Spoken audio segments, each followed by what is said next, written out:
Berapa pensiunan yang sudah menerima? Yaitu sebanyak 3.577.359 pensiunan.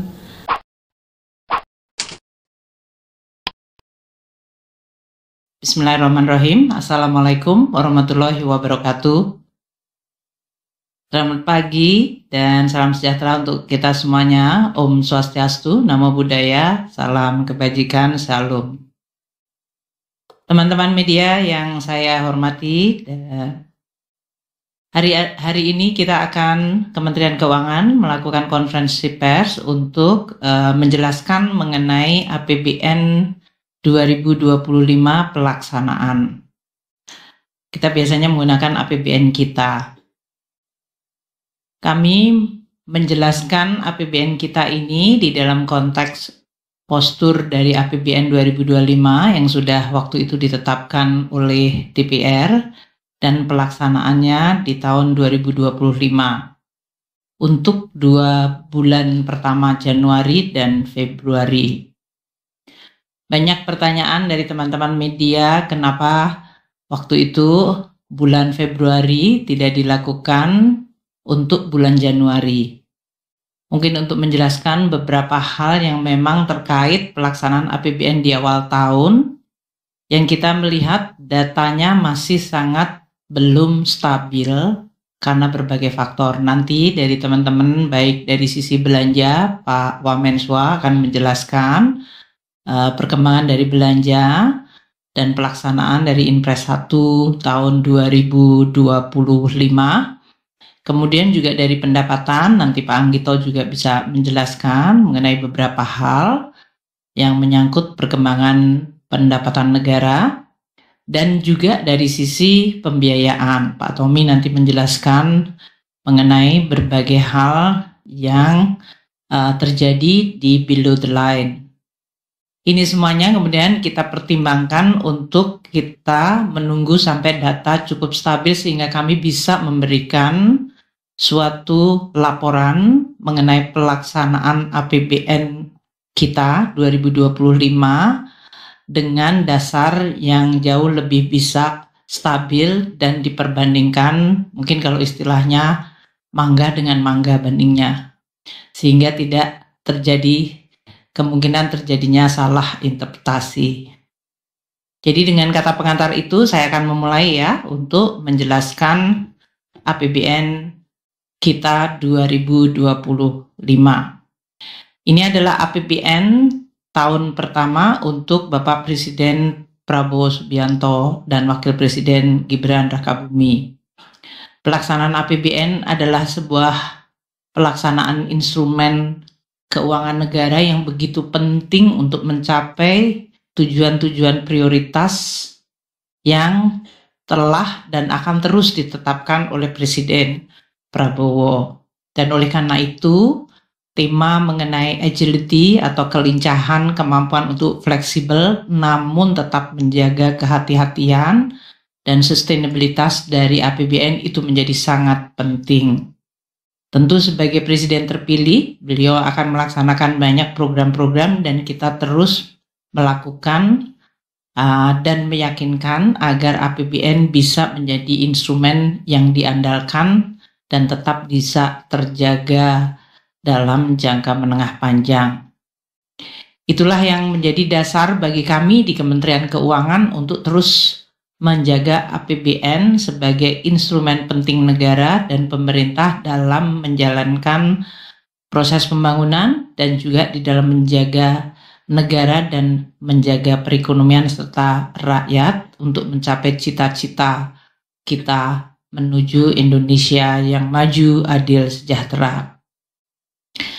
Teman-teman wartawan yang kami hormati, kami akan memulai untuk penjelasan berdasarkan kondisi ekonomi makro yang bergerak luar biasa sangat banyak. Dan ini masih berlangsung, episodenya masih dalam awal cerita baik, terutama dari sisi global.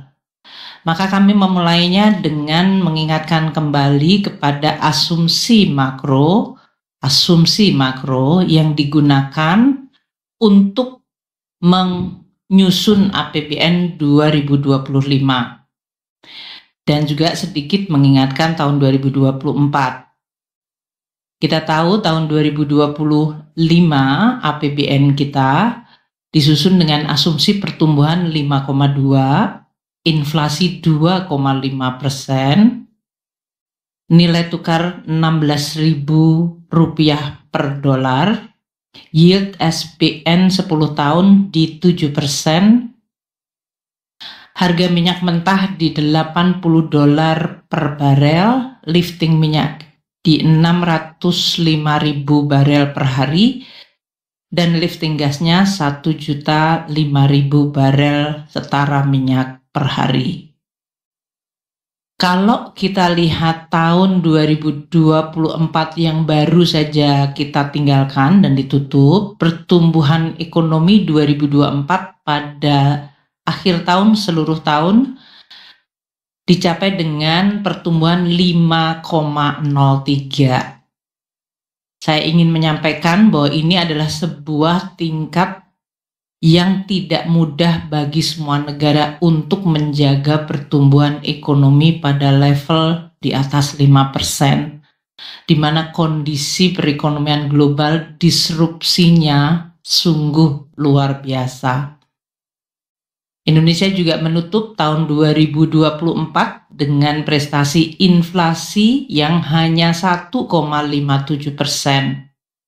Ini juga di bawah asumsi tahun 2024 dan ini juga hasil kerja nyata dari pemerintah, terutama untuk terus menjaga harga-harga yang bisa berkontribusi terhadap inflasi, termasuk tim pengendali inflasi terutama yang dikoordinasikan di daerah-daerah oleh Kementerian Dalam Negeri, Pak Menteri Dalam Negeri. Nilai tukar rupiah tahun 2024 akhir periode itu sudah di 16.162. Meskipun untuk year to date-nya di tahun lalu adalah sebesar 15.847 rupiah.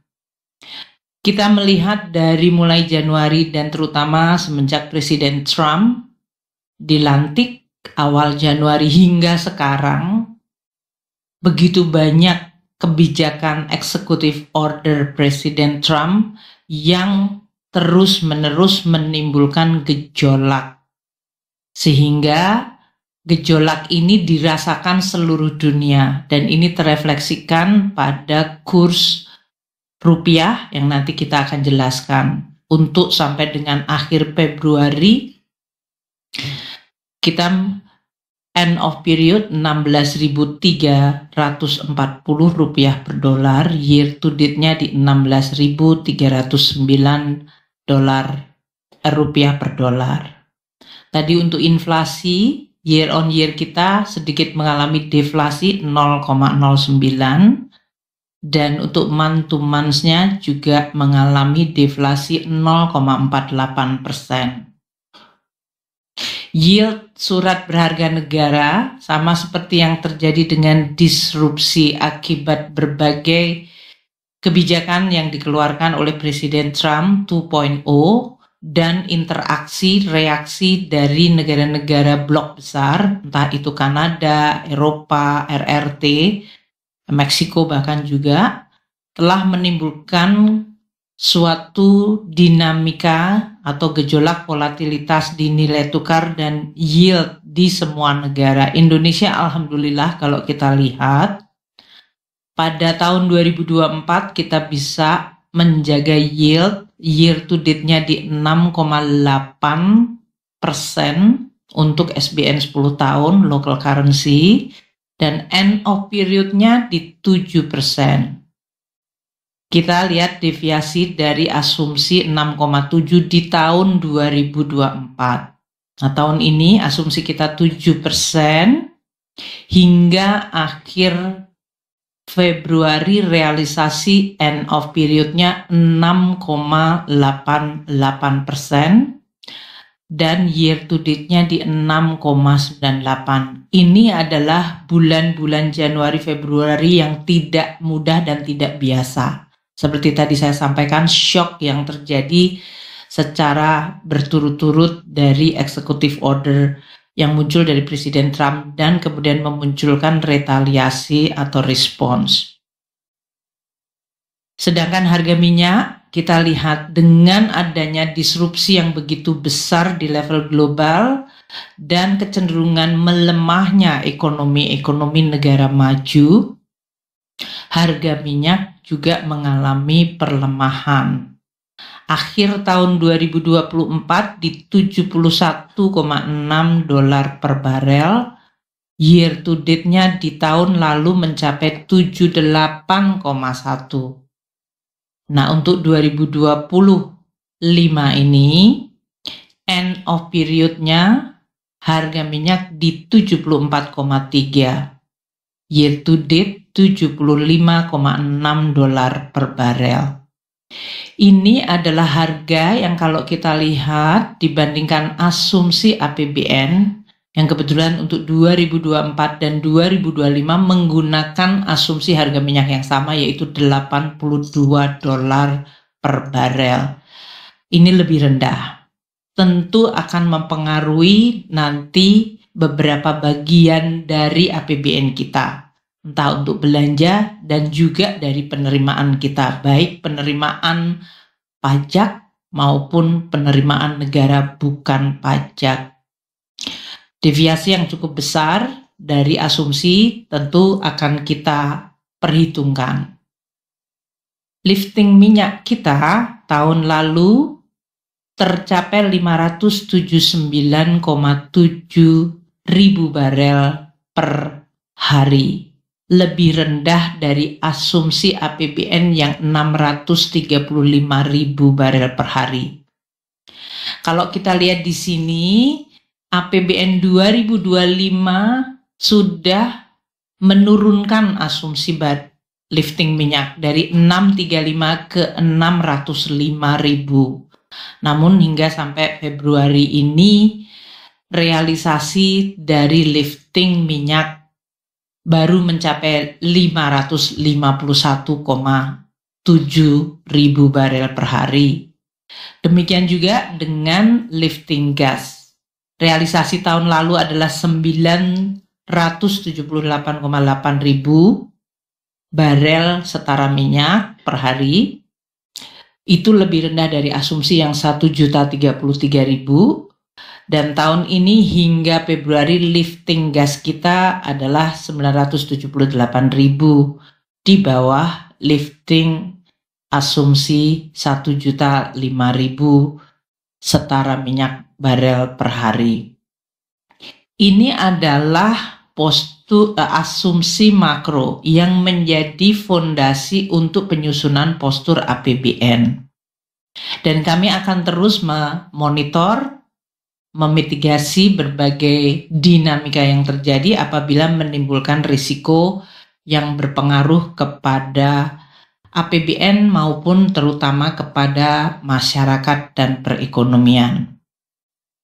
Dengan kondisi asumsi akhir tahun 2024 dibandingkan dengan realisasi dan perkembangan yang terjadi dalam 2 bulan ini, maka kita lihat postur APBN 2025 hingga tahun 2025 akhir Februari.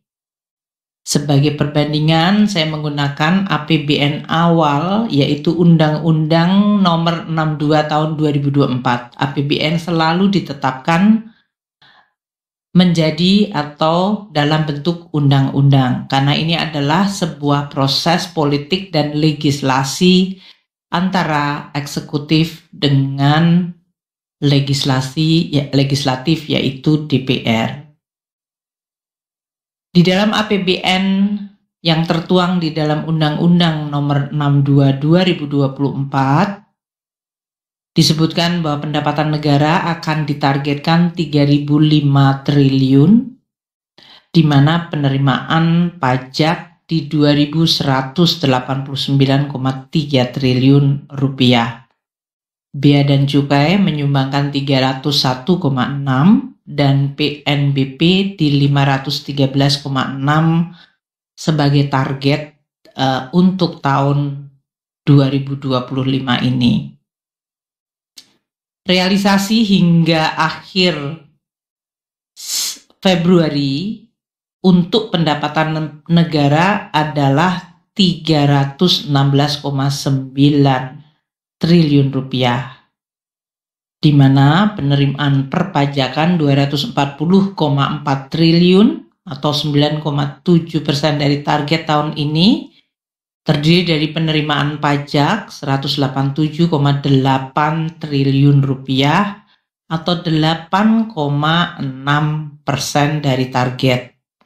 Sementara kepabeanan dan cukai 52,6 triliun, ini adalah 17,5% dari target 301,6 triliun di APBN.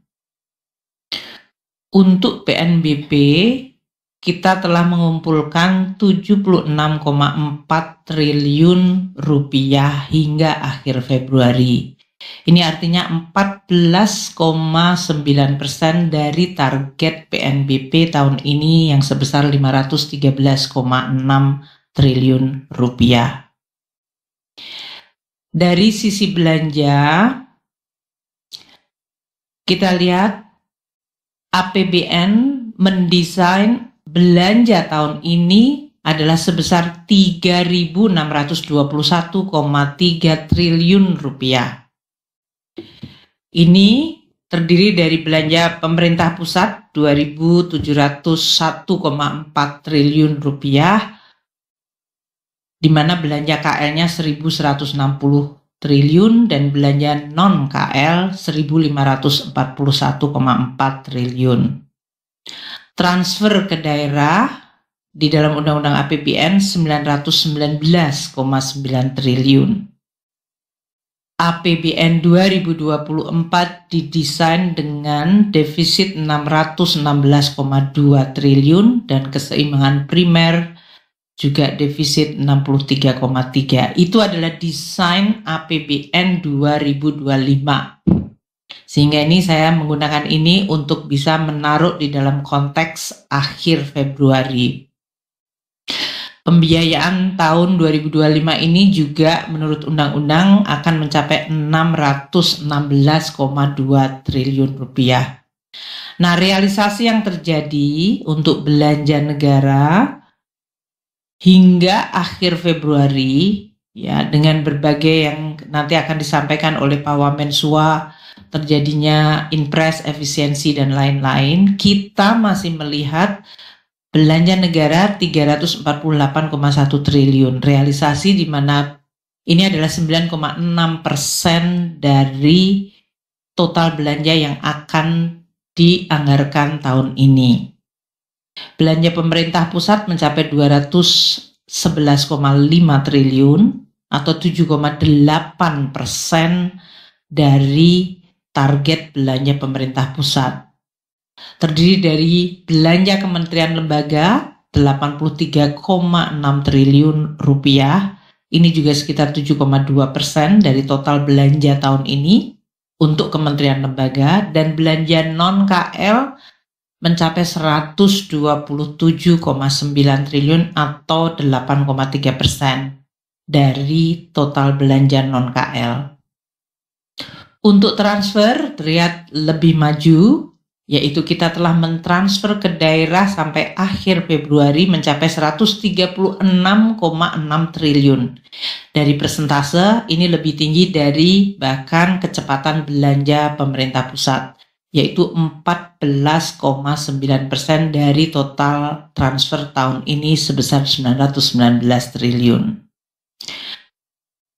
Untuk posisi 2025 akhir Februari, keseimbangan primer dalam posisi surplus 48,1 triliun.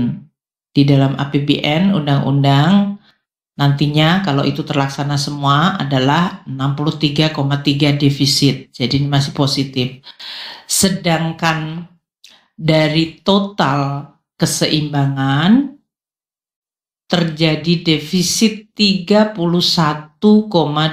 triliun rupiah untuk posisi akhir Februari, atau ini sebesar 0,13 dari PDB.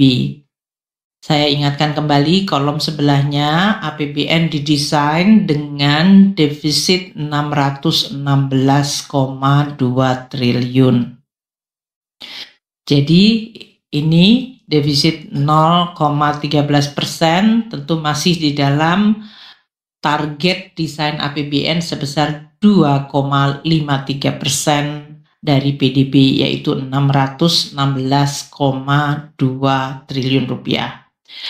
Sampai dengan akhir Februari, pembiayaan anggaran tercapai 220,1 triliun rupiah. Ini artinya 2 bulan pertama kita telah merealisir pembiayaan cukup besar, 35,7%. Implisit ini berarti ada perencanaan dari pembiayaan yang cukup front loading, artinya issuance-nya di awal cukup besar. Nanti Pak Tommy menjelaskan. Saya akan memulai dengan kondisi ekonomi sebelum nanti akan diteruskan oleh para wamen untuk pendapatan belanja dan pembiayaan.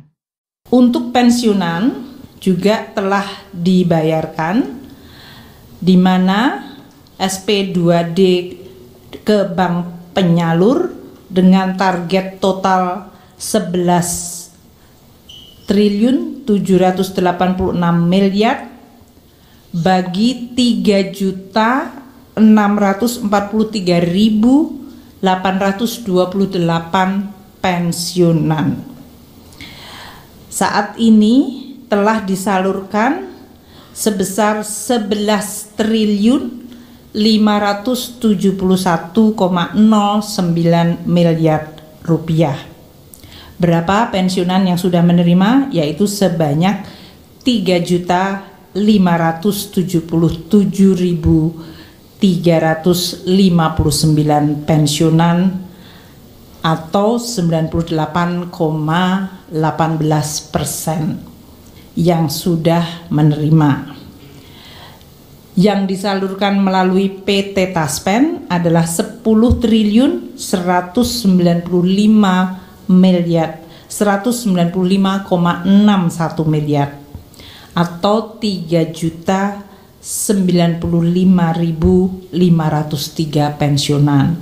Sedangkan pensiunan dari TNI Polri melalui PT Asabri telah disalurkan 1 triliun 375,45